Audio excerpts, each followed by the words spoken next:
Alright, welcome everyone for a week of Sushi Squad design training. Today we're going to be a study of the GreyT shooter as well as simple arm mechanism. Just go over what makes these designs what Right. It, what choices it they it's gonna made. be or it's like gonna be kind of a review of the basic principles we've covered in the previous classes, and then we're gonna try to synthesize them in this class, and then moving forward, we're going to move into further case studies and getting into the nitty gritty of each type of mechanism. So we're going to be sort of talking about what makes these designs tick, what makes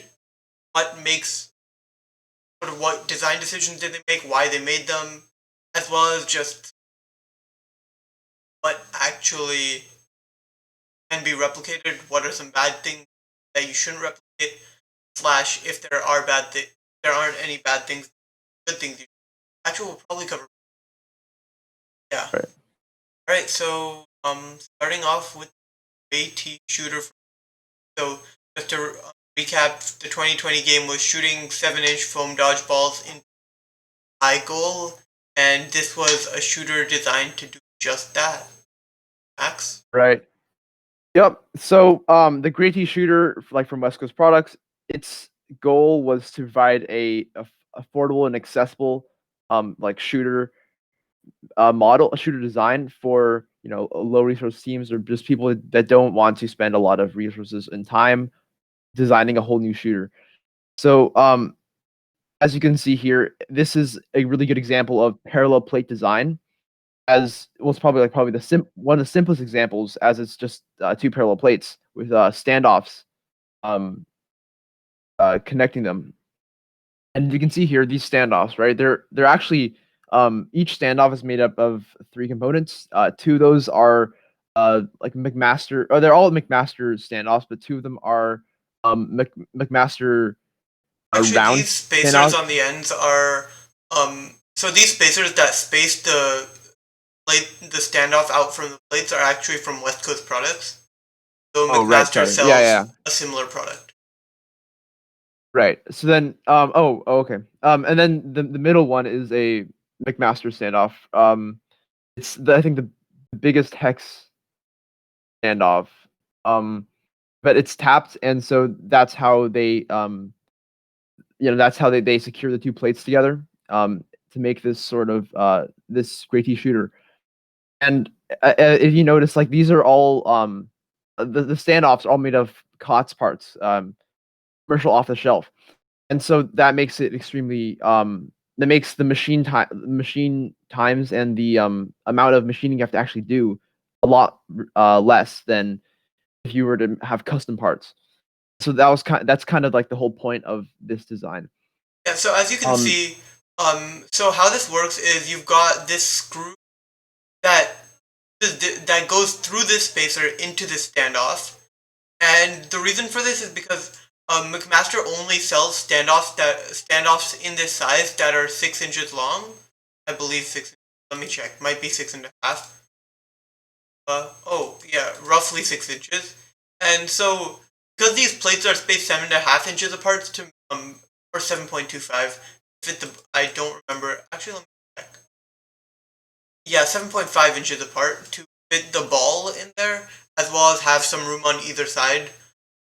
What they have to do is actually use these off-the-shelf spacers to sort of space it out further. The GreyT shooter was sold as a kit with just these two plates, so everything else was just off-the-shelf products you added to it. So the only manufacturing work you had to do was cutting this main shaft to length and attaching the hook. We'll talk about in a second. But because of that, what they did was to essentially make this as cheap as possible. They just used off-the-shelf products and combine them together to get the length of standoff that they need. Is something that you should always like take inspiration from, because again, more off-the-shelf products you have, generally the faster it is to assemble, since you machining standoffs. We chose to machine our own standoffs on our shooter, and it took absolutely forever to. fact. I mean, to be Yeah, fair, and we were using bad standoffs. We have learned to use tube nuts, as we talked about in the last lecture. Actually, no, I think we talked about those week 2, but yeah, tapping your own standoffs generally takes a while, so unless you have like a lathe or something fast done. And especially if you're getting a 7th grader to do them. Oh, it was an 8th grader. Yes. 8th grader, right. Yep. Middle schoolers don't enjoy doing. Facts. Get your older kids to do them. Maybe we'll go faster. But yeah. But if you look at the mounting solution, right? How the shooter mounts to the whatever structure that your robot has, that's even like COTS. It's a angle bracket. You can find them very cheap on a lot of different for a lot of different places. This is And VersaFrame hole patterned angle bracket to be specific. right, yeah, yeah. So then it's probably from VexPro. But these don't even have to be cut like to exact length. It's as long as you have the right number of holes. You can make it work. So it's super cheap and accessible for teams that are even low resource. Yeah, like moving on. Let's move on to the backing. The backing is actually a polycarb plate. Sorry, a sheet of polycarb, and so it's really flexible, as we talked about in that one materials presentation we did. And so it really easily just bends to the shape of those standoffs. And then the way that you can secure like that sheet to the standoffs is by drilling some holes in the polycarb, or using like a hole punch or something, and just tying it to the standoffs using using zip ties or something. And zip ties are really cheap. You can get them literally anywhere, not literally anywhere, but like most places. And so it's again a really smart and like affordable solution to get this curved surface for your balls to shoot off of. Yeah. Here, Abby, you want to zoom out a little bit? Thank you. Yeah. So that's. Also one more thing to notice about the plate, right, is that they actually come with adjustable what's it called, compression sizes. So if you want to have, I think the outer thing is like 6.5 inches of compression. No, so the 6.5 inches of compression would mean the ball would be half an inch thick. So I think you're messing up there. Oh, sorry. But No, sorry. 6.5 inches of space between the hood and the surface of the wheel. Sorry. I think the outer one, I believe, is actually here. I'm just gonna. Is it a perfect 7? I do believe so. I could Oh, be okay. wrong though. But the entire. I think I measured it in season. Oh, I thought it was 7. But you did. I do not. So basically, so the way this is configured is, as Max mentioned, you've got this here. I'm trying to find a picture right now. You've got this hood that has holes drilled in it, and then just zip tie the polycarb, the standoff. And while zip ties sound jank, it's actually their intended application, which is a relatively low load application where they're not really, their only job is to hold something in place, not like have it resist load.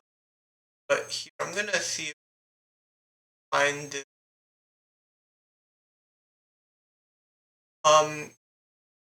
Found a video of it running. So this is a video of it.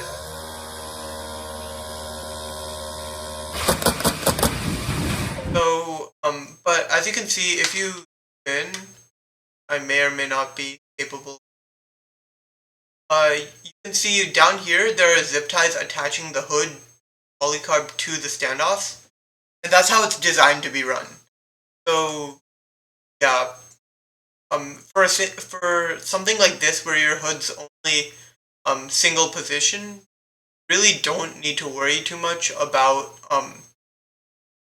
I guess anything fancy. Just take a sheet of polycarb, cut it to size, and zip tie it to standoffs. So actually, so this is 1/8 inch polycarb. So you can either use a sheet of 1/8 inch polycarb, or what we did in season was just, we had a lot of 16th inch polycarb in stock.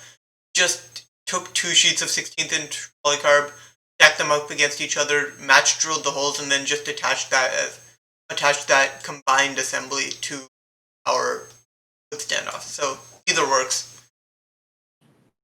Right.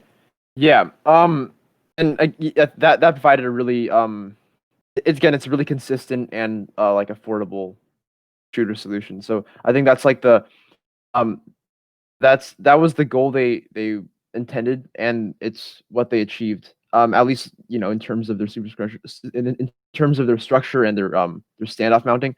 So then let's take a look at their shafts and their power transmission, because that's kind of the next component that we want to look at. Um,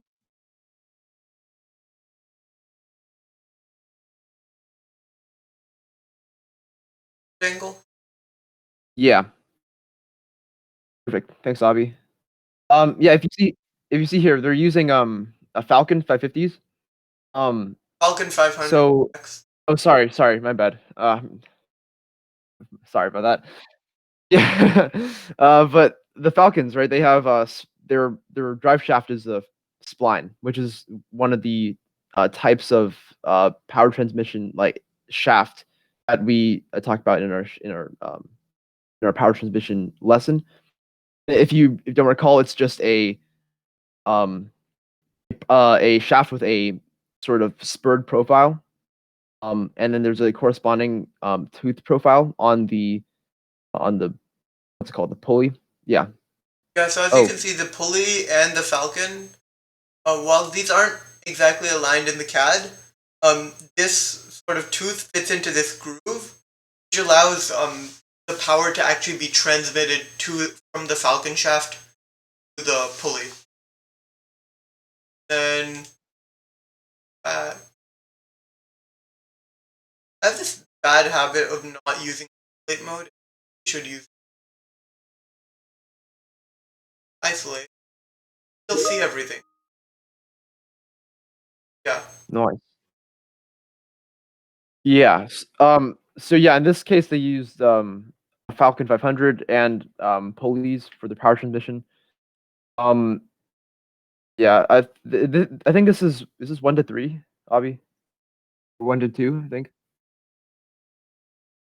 This is this is I believe 1 to 1.5. Oh, okay. Yeah, right. That makes. I think. Wait, Um, really? yeah, I don't remember exactly how. I think. And how many teeth? 16 teeth. So yeah, 1 to 1.5. Oh, okay. I see. Okay. Yeah. I guess we can talk about gearing later if we have time. But I just want to talk. Kind of emphasize the like their shaft arrangement right here. Oh, They sorry, my have bad. a 1.5 to 1. oh I yeah, okay, have the driven one first. right. Yeah, Yeah. my bad. So then if you just look at how their shaft is arranged, right? They have the bearings that we are talking about in our last lesson. They have that to reduce the friction upon on the the shaft on which the shooter wheel is rotating on. Um they have if you notice they have bearings on both sides, but the flanges are both pointed inwards That towards the that wheel. screw to. Oh, I think you hid the shaft collar. Oh, right. It's probably in the shaft collar. So yeah, as you can see, they've got hex bearings, which again have this little hex profile. Or actually, no, they don't have hex bearings. They have thunder hex bearings. So we didn't cover this last time, but thunder hex bearings. So as you can see, if I um this shaft has these round corners, or they're like slightly rounded. So what this is basically if I'm just gonna make a new part studio to demonstrate. But so the Thunderhex profile is basically just taking a hexagon. So um a, uh, uh, a half-inch hex shaft, right? So 0.5, or there's also 3/8 inch Thunderhex, which is for a 3/8 inch shaft. And what they do is they actually round the corners with a um a 15.75 millimeter circle. So what this means is the hex shaft fits into a round bearing that's got an inner diameter of 13.75 millimeters. So here I'm just gonna extrude up the profile. So uh, that is not. So yeah, as you can see, this would fit into a circular hole for a 13.75 millimeter bearing. And so what that means is, if we go back to the shooter, sort of what that does, if I can hide, oh boy, I should use isolate a lot easier. Isolate.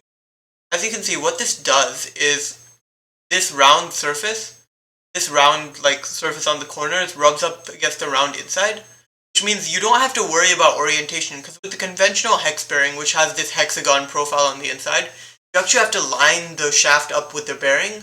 With the Thunder Hex bearing, not only is it just better performing, because basically having that hex bore causes issues with the concentricity of the bearing, but also you've got this. It's just a lot easier to align when you're assembling, because you don't have to worry about alignment. Yeah, aligning bearings was like the bane of my existence during the assembly of last year's robot. Bobby, do you remember? Oh gosh, don't talk about that. Yeah. Okay. Yeah, but another thing to note is that they use, I think we mentioned this earlier, they use the shaft colors instead of, another method that is, more secure, like uh bolt and washer. They use that because shaft colors are off the shelf, and also it reduces manufacturing times because you don't have to cut the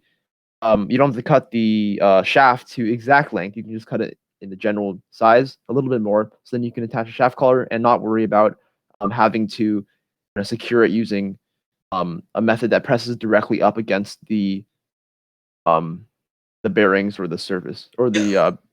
plate So surface. this way you don't actually need to worry about something like cutting snap ring groove the shaft, or which is a method we mentioned last time, I believe, shaft retention, or tapping the ends of the shaft and putting in. Right. But Yeah. yeah, that sort of just makes maintaining stuff easier for prototypes. But on final stuff, again, you should always be doing sort of like either tap the shafts or use snap rings, or some sort of better method of shaft retention. Just using a heavier duty shaft collars. Because these, what happens is when they spin really fast or spin for too long, they'll start to lose, and that causes issues long term. But Right. another thing to Yeah. note is that this profile. So while most of these hole mounts are arranged on a circle, as you can see, these bottom two actually are a tangent line to that circle. They just go in a straight line. The reason for this is because they sort of provide, one, they raise the shooter wheel up so it's not pressing right up against whatever's underneath, but they also give like a smoother entry into the shooter. Yeah, although having this grid also helps, since you can actually adjust, like as a prototype, this is really good because you adjust compression to see what you want. So say you can start out with like no compression work, then you can just gradually move it inwards until you get the right compression, like something that works. So if you're prototyping a shooter, that's a really great way to. Yeah, that's true. Um, yeah, I think just the last thing we want to talk about is the choice of wheels. Like wheels that they used are the solid roller wheels from West Coast Product. I think they're urethane and a 60A durometer. And the reason why they chose these wheels was because they well, one, uh transfer force really well because of how like sticky and grippy they are. Especially like in this game where the balls that were used are like the gator skin balls. Like these are really good for that. Although they like strip the balls of their of like that leathery coating. It's kind of gross, but They just sort of pull off. Balls had a tendency this year to shed their coating, and so oftentimes you'd see teams whose shooter wheels started off gray or black and looked yellowish by the end just because they were covered in so much gunk. And I've actually heard that neoprene is a better material than urethane for this, but we haven't gotten the chance to test yet. That's it. right. But yeah. Also, just because how dense and solid they are, they transfer they have a really good inertia, and so they they tend to they don't need as much force to spin up. Well, once they're already spinning, they don't like spin down as fast. So That's after a nice. shot, the velocity doesn't drop as much because they already have that momentum, right?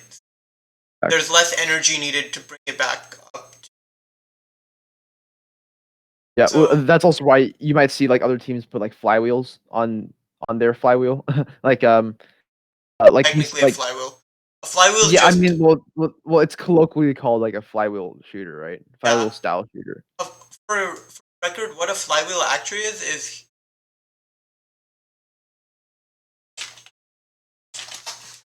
Are you gonna pull up one of those like huge industrial flywheels? no. You're like Maybe if you know what? if Maybe you I see like the yeah, if you think of like a spinning wheel, right? Like a spinning loom, I think those have flywheels on them. Like just a huge like wheel, and then wait wrong. that carries inertia. Here let me find it.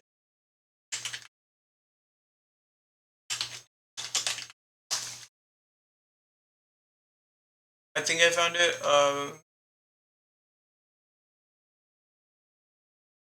Orange brass flywheel. So basically, this is something sold by Swerve Drive Specialties. They're an FRC vendor, and what they sell is basically just this brass wheel that you can stick on your shaft, like right next to your shooter wheels, that just increases your inertia. Which means that after your ball velocity, I mean after your ball shoots out, even though there's energy transferred, because the shaft has more kinetic energy as a result of the larger inertia, it won't drop in speed as much. So with two Fairlanes, or not Fairlanes, sorry, Fairlanes are a type of wheel that people used to use before West Coast Products started selling them, and still did use this year because West Coast Products had low stock. Um, uh, these are effectively the same thing, just different vendors. And West Coast Products ones come with a hub pre-installed, so they're easier for teams who don't have, like, say, the right type of 3D to actually put the hub. Um, they make it easier for them to sort of get access to this type of wheel. Otherwise, there are a couple of ways teams can use Fairlane Products wheels, which can be found on McMaster. That's a topic for another day, though. There are Chief Delphi threads on it that I can link to anyone who's interested. But yeah, the gist of it is these are basically just solid rotating discs of rubber that shoot balls really well. That's no. One other thing I want to talk about is gearing your shooter. So we mentioned last time how motors have power curves. So what you want to do is always gear your shooter such that at whatever your target RPM or rotations per minute is, so you have the motor running at its peak power. So for example, a Falcon's running at its peak power at around 3,000 rotations per minute. So if you wanted your shooter wheel to be running at 5,000 rotations per minute when you're shooting, you actually have this pulley be bigger than this pulley, which colloquially is known as an abduction instead of a reduction. I don't know if that's the correct term, but it um yeah, again, basically what you want to do is just make sure that when the motor is running at its I guess peak power. So in this case, when it's running at 3,000 rotations per minute, this is running at 5,000 rotations or whatever your target is. If your target's 9,000 rotations, then you want this to be running at 9,000 when this is running at 3,000.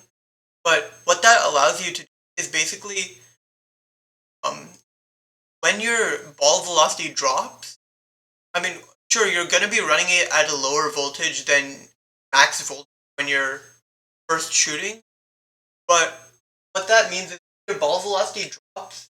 I mean, your shooter wheel velocity. You can actually just crank up the voltage of the motor maximum, which gives it, since it's running at that peak power region, it has a lot more torque to spin the wheel up back to your target speed. Versus if you're steering it such that when the motor is spinning at max speed, you at your target speed. When it drops because of a shot, you're not going to have as much torque because, as we mentioned, your power or your speed times your torque goes down as speed increases. So as your speed increases, as the speed of the motor increases, the amount of torque it's able to supply decreases, which isn't great.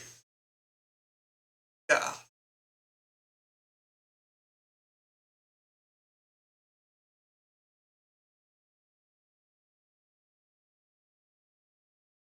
everything I really Awesome. shooter. Oh yeah, so Cool. their camera mount basically just uses these standoffs in front, which also help keep the thing rigid. And what they do is they just what they do is they just have these plates that go over these standoffs, and they've got bolts that clamp the plates over. And you can put like a limelight on this. That's everything about the shooter. Now I'm gonna go into detail on the arm we wanted to talk about. So this is an arm I designed in the 2019, I mean 2020 preseason. So roughly October of 2019. It's just a simple arm that sort of demos a lot of different concepts. So starting off with the motor, I guess.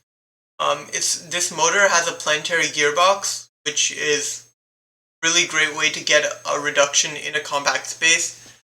This is actually too small of a planetary gearbox, but I was having issues loading the bigger model. So usually you'd have 2 or 3 stages on your planetary gearbox reduction before you actually got to the sprocket. And then from there, it's got this really way too long chain run, which goes from this. As you can see, it's got a hex shaft on the output, and you've got this sprocket.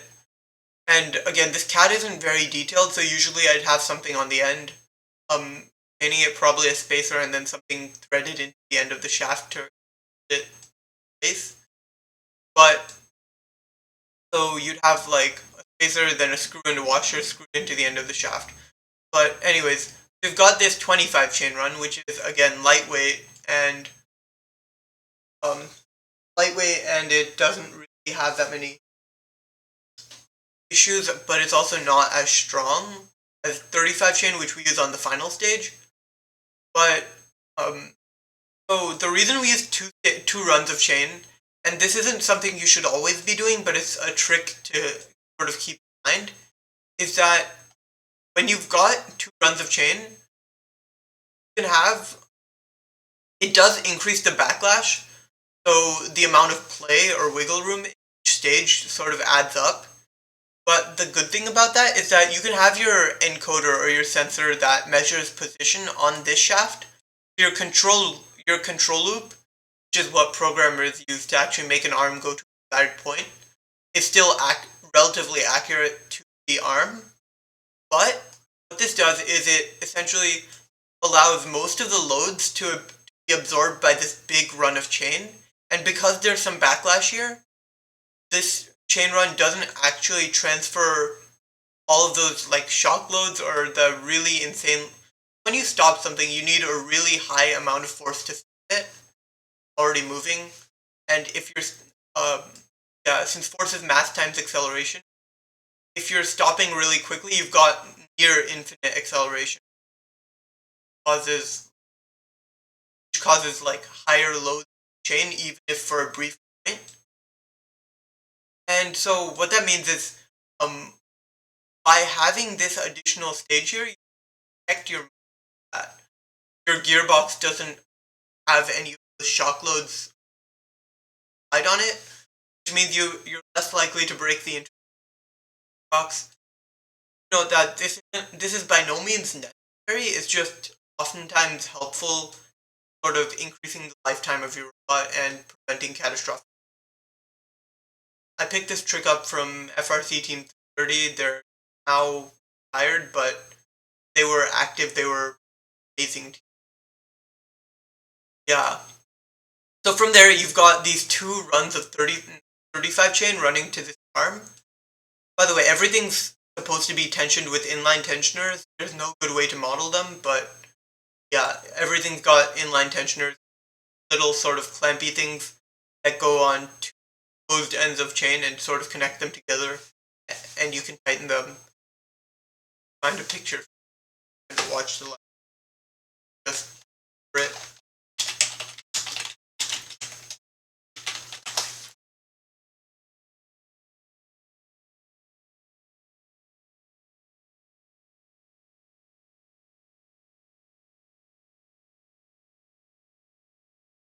So something like this, which you sort of twist this little middle bit to tighten it, or something like this where you tighten those two bolts, sort of keeps the chain nice and tensioned.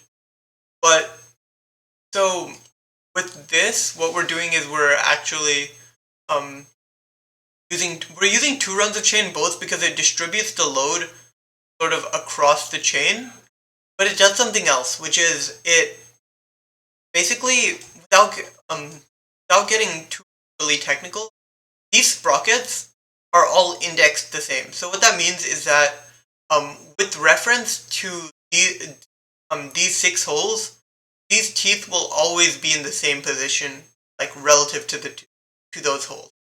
So this tooth will always be directly sort of linear this hole. But because it's all one operation, they cut the teeth on the laser cutter and they also cut the holes. But so it's all sort of one operation slash process. But with these sprockets, it's actually two operations because they have to cut the teeth. But the way they actually make that inside pore, if you isolate, is it's not milled. For any sort of machining, like milling or whatever, laser cutting.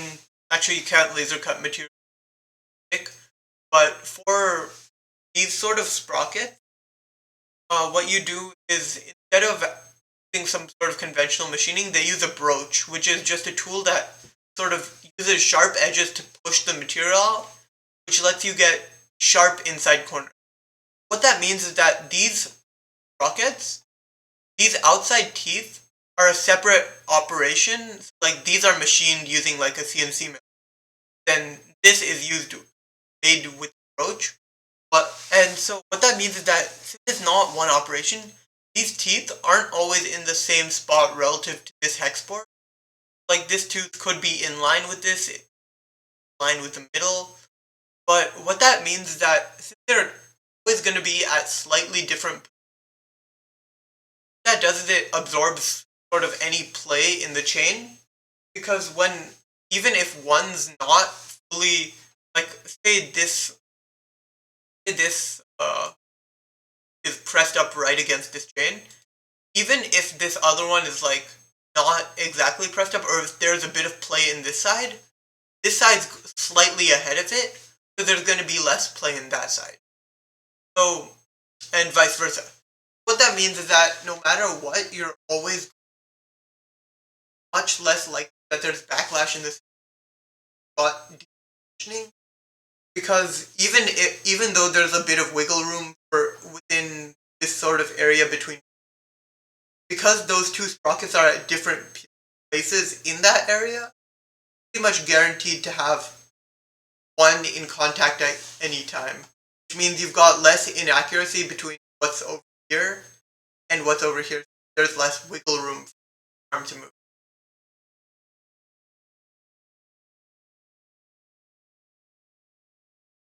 So yeah, that's sort of this arm.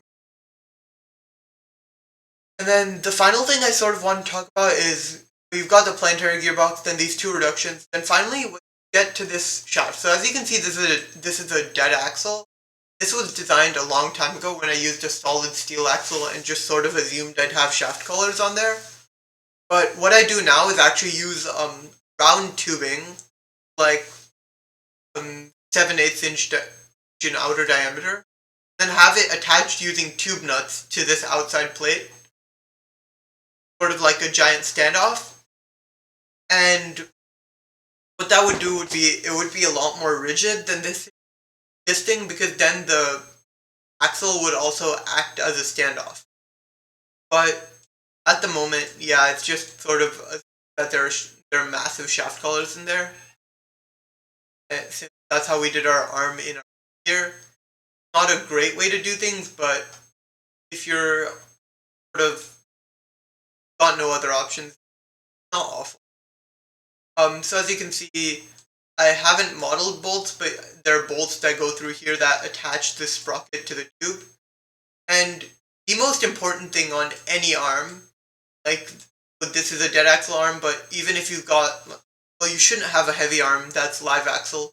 But if hypothetically you've got some different type of shaft or whatever, you should always, no matter what, you've got these small bolts that are really close to the pivot point, but you also want a larger bolt that's mounted pretty far out. And so these sprockets don't come with holes for that, so you've got to manually drill one. The reason for this is because, as we mentioned, the torque on a point equals the force times the distance. So that means the force on any given object equals if there's a torque being applied around the pivot. So the force is going to be the torque divided by the distance, meaning because this distance is small, the force on these bolts is going to be really high, especially when you've got those shock loads starting and stopping the arm.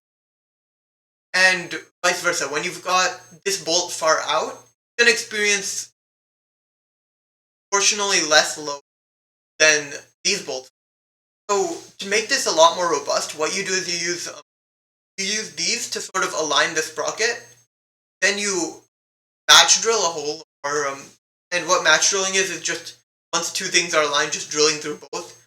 So drill through the sprocket and through the tubing, and once that hole's there, you just put a big bolt there, and that bolt sort of absorbs most of the. Again, the force on that bolt is much less than the force on these bolts, just because it's further out, and you should always have this be like a really beefy. Like I usually will go when I'm designing something, will go either a quarter 28 bolt, 8 inch, and that sort of just protects these bolts from shearing. So, like for example, our first competition of our rookie year, our arm sprocket sheared off completely, and we ended the competition unpicked because of that. Like if our arm had kept working, probably would have been a late round second pick. But because we didn't have that one bolt that protects these smaller bolts, we ended up not doing. Yeah, have a big bolt out there to protect your. But again, these bolts are just for aligning your part. Most of the load is going to be taken by this big bolt. And if you've got, you should always design your rope. Like this is old, but you should always have one on the other side as well. As you can see, I'm using a piece of 2x2 box tubing as my actual arm. That's not the right. Isolate. Everything else trans. But as you can see, it's got these holes in it. Then got and then you've got these spacers on top of that space this sprocket out from the plate, because 35 chains pretty thick, so you actually need to space it out a good bit from the arm. But yeah, 2x2 box tubing works great for arms. Alternative solutions include pieces of 2x1 box tubing and that are attached via cross members. Actually, there are plenty of ways you can go about doing it. Yeah. And again, I didn't really mention this much, but this pivot uses these. So it's a 7/8 inch diameter axle with the bushings being 7/8 inch inner diameter, and the outer diameter is actually 1.125 inches, which is coincidentally the same outer diameter as the bearing bores in a lot of FRC products. What that means is you're actually able to use these with off-the-shelf components. Nice. And this sort of uses a parallel plate construction for this to mount it, and those plates are mounted in box tubing structure. Sort of all about this on questions in chat. By the way, this isn't for detailed CAD because I was still like learning how to do it. So if this doesn't look the greatest, that's why I'm still learning how to CAD good. Yeah. How to do the good CAD.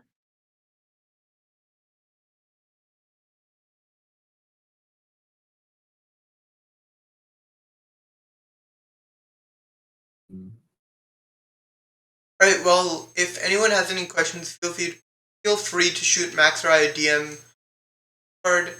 Work for this week is just gonna be that mechanism on robots. Starting next week, or the week after, we're actually going to be having everyone start CADing their own mechanism. Stay tuned for that. But in the meantime, just enjoy looking at robots. If you're a senior, enjoy college apps. I will. And out. Awesome. Thank you guys.